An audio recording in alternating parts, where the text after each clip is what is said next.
nongeye kubaha ikaze bakunze Urutonde TV. Ibyishimo, umunezero biba ari byo bibaranga. Kuri ubu ngubu twaje muri sinema nyarwanda, aho tugiye kurebera hamwe bimwe mu bivugwa muri sinema nyarwanda.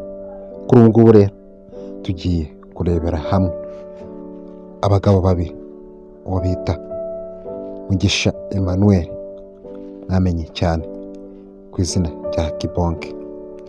Turebe n'uwo bita Samusure cyangwa se Kalisa Ernest. Aba ni abagabo bakina filimi nyarwanda ndetse na komedi. Aba bagabo bakaba barakijijwe cyane no gukina izi filimi nyarwanda ndetse na komedi nyarwanda. Kuri ubu ngubu sinema nyarwanda ni uruganda rumaze kugera ahantu hashimishije, aho usanga abantu barurimo rugenda rubatunze mu buryo runaka. Ugasanga bafite imitungo bakuye muri iyi sinema nyarwanda.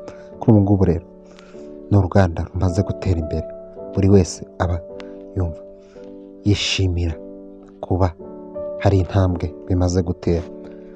Abantu rero bakinamo abenshi hari ahantu bamaze kugera, aribo tugiye kurebera hamwe.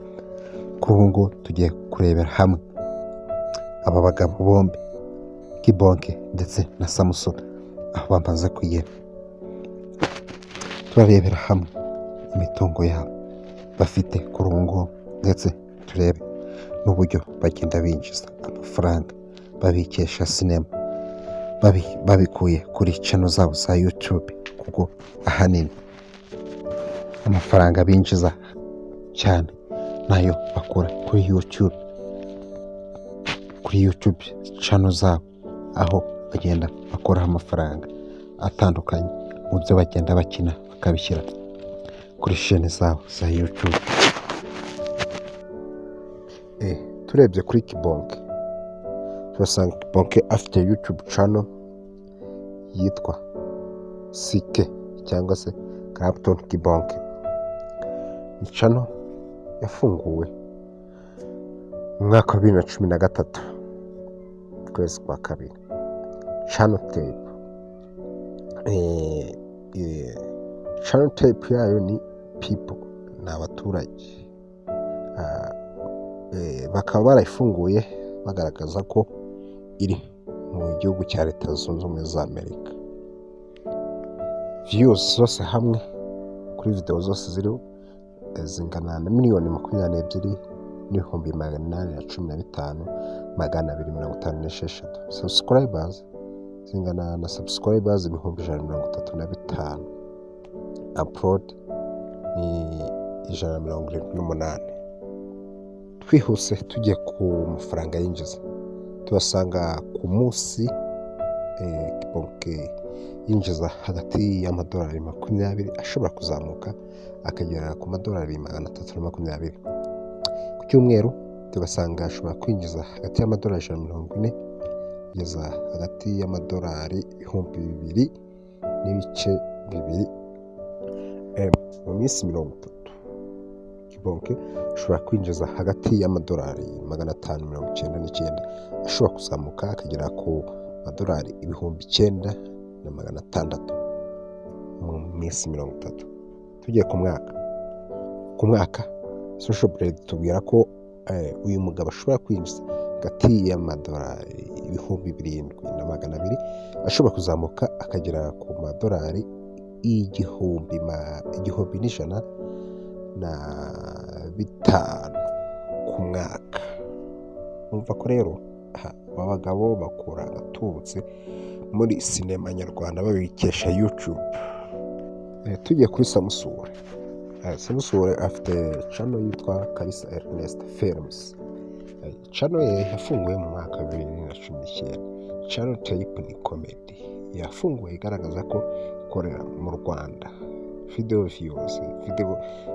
views zose hamwe zingana na 9,933,633. Subscribers 68,500.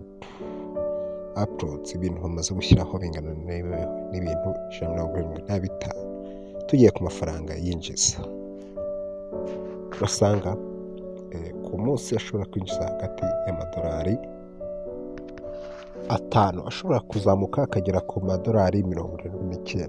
Ku cyumweru dusanga Samusure ashobora kwinjiza hagati y'amadolari 30 ashobora kuzamuka akagera ku madolari 550. Ku minsi 30 turasanga ashobora kwinjiza hagati y'amadolari 147 ashobora kuzamuka akagera ku madolari 2,400 ku kwezi. Tugiye ku mwaka turasanga ku mwaka ashobora kwinjiza hagati y'amadolari 1,800 kugeza ku madolari 28,300 ku mwaka. Kalisa Ernest iyo ni ko social blade itubwira ashobora kwinjiza akuye muri filimi ndetse amafaranga akora kuri YouTube. Urumva ko rero nawe akora agatubutse muri YouTube. Tumaze kubona akayabo rero binjiza bakuye kuri chain zabo za YouTube. Kuri ubu ngubu reka turebe amafaranga, turebe imitungo yabo uko ihagaze. Duhereye kuri Clapton Kibonke rero. Clapton Kibonke afite inzu nziza cyane, muragenda muyibona mu mashusho uko iteye. Ni inzu nziza rero. Iyi nzu ikaba ihagaze akayabo ka miliyoni 58. Murayibona rero, ni inzu nziza ubona ko ibereye ijisho. Aya ngaya akaba arayakuye muri sinema. Tugiye ku modoka rero, Clapton Kibonke afite imodoka nziza, ni murayibona mu mashusho, ni Rava, imodoka ya Rava. Ikaba ari imodoka ihagaze miliyoni 11.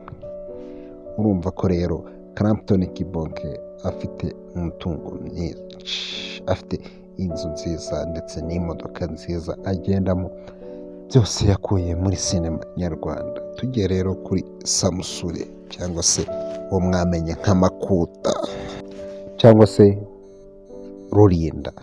Kuri ubu ngubu rero nawe ni umugabo ufite inzu nziza, murayibona mu mashusho. Ni inzu ibereye ijisho, ni inzu nziza. Inzu rero ya Samusure ni inzu ifite akayabo ka miliyoni 71 z'amafaranga y'u Rwanda.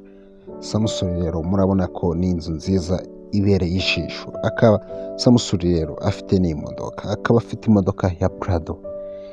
Akaba ari Prado nziza cyane ihagaze akayabo ka miliyoni 9. Ngayo rero nguko umutungo wa Samusure. Samusure urumva ko nawe afite byinshi yakuye muri sinema nyarwanda.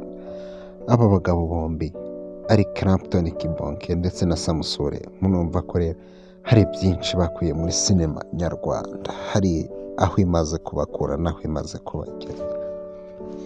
Nkwibutse ko ntahandi wasanga amakuru nk'aya ngaya uretse ku Tony TV. Nkwibutsa gukora subscribe, share, comment ndetse na like.